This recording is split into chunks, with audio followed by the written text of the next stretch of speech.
All right, let's talk about something that's, well, it's kind of a silent threat to men's health. It's a process that can have some pretty profound consequences. And the craziest part is, the most critical moments happen when you're not even conscious. I mean, really think about that for a second. What if the key to your vitality, to your sexual health, isn't just about what you do when you're awake, but what your body should be doing automatically while you're asleep? That's the puzzle we're going to piece together today. Okay, so to get this, we've got to start with a basic biological rule, something you've probably heard at the gym 100 times. Yep, you've heard it, use it or lose it. Well, guess what? It's not just a saying, it is straight up biology. The tissue we're talking about is made of smooth muscle, and just like your biceps, it needs regular exercise to stay healthy, flexible, and functional. But what does exercise even mean here? Well, that exercise is an erection. From a purely mechanical view, it's the body's way of absolutely flooding that tissue with oxygen-rich blood, way more than it normally gets. This isn't just about sex, you know? This is fundamental, basic maintenance for the tissue itself. Okay, so that's the ideal situation. But what happens when that crucial oxygen supply starts to drop off over time? The science here is, well, it's crystal clear, and honestly, the consequences are pretty serious.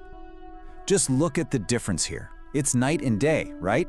On one side, you've got this healthy, flexible, elastic tissue. It's ready to expand and let the blood flow. But on the other side, that's what happens when it's starved of oxygen. That healthy tissue gets replaced by something stiff and, well, not very good at its job. And there's a name for this damaging process. It's called fibrosis. Basically, your body starts laying down this dense, almost scar-like collagen where the flexible muscle used to be. It's like a brand new, stretchy garden hose slowly turning into a rusty, rigid old pipe. It just doesn't work the same. And believe me, this isn't some minor inconvenience. We're talking about real, serious consequences. Things like atrophy. And yeah, that means shrinkage. Erectile dysfunction, obviously, because the tissue can't expand properly anymore. And it can even lead to something called Peyronie's disease, where that fibrous plaque builds up and causes a painful curve. So we've got the whole use it or lose it thing down. But here's the twist. What if the most important use happens when you're completely out of it, when you're fast asleep? Check out this number, 3 to 6. What is that? That's the number of involuntary erections a healthy man has every single night. Every night!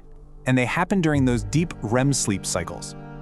And no, this isn't just some random biological quirk. This is your body's built-in, fully automatic maintenance program. Think about it.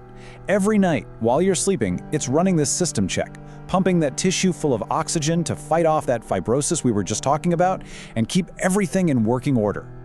But wait, there's more. This nightly tune-up isn't just about blood flow.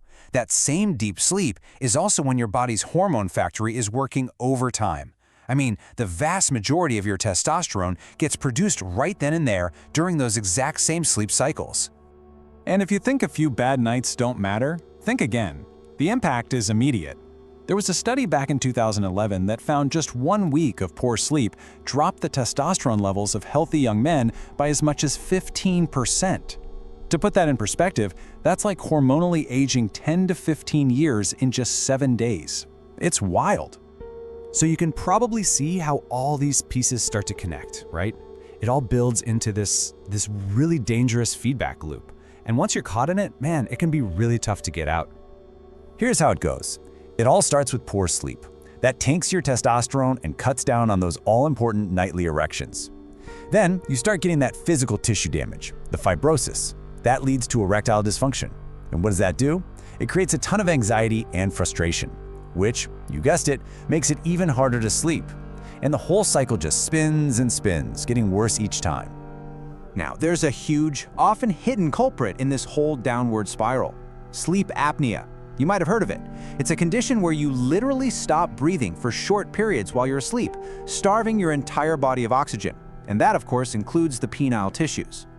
And the connection here is, well, it's staggering. Some studies show that a whopping 69% of men diagnosed with sleep apnea also suffer from erectile dysfunction. The link is just undeniable. So if you're always tired, even after what feels like a full night's sleep, this is definitely something to look into. Okay, I know hearing all of this can sound a little alarming, but here's the good news. This is not a one-way street, far from it. Just understanding how this cycle works is the absolute first step to breaking it and taking back control. And the foundation for that is something anyone can start doing tonight. It's called good sleep hygiene. Seriously, this stuff is powerful. We're talking about simple things. Going to bed and waking up at the same time, making your room dark, quiet, and cool, and cutting out the caffeine and screens right before bed. On top of that, you can be proactive, Take matters into your own hands. There are methods that directly stimulate blood flow and help fight back against that disuse. Things like pelvic floor exercises, Kegels, or using vacuum devices to mechanically draw oxygenated blood into the tissue. And of course, healthy masturbation plays a role here too. But let's be real. For a lot of guys, lifestyle changes are just one piece of the puzzle. It's absolutely crucial to bring a doctor into the conversation to get to the root of the problem. Because getting a proper diagnosis is everything. If it turns out sleep apnea is the bad guy in your story, a CPAP machine can be an absolute game changer. And of course, there are medications that are incredibly effective at improving blood flow and breaking that cycle.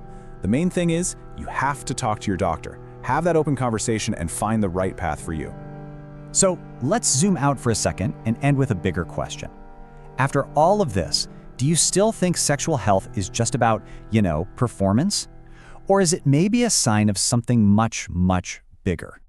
And really, that's the ultimate takeaway here. Think of your sexual health as a canary in the coal mine for your overall health.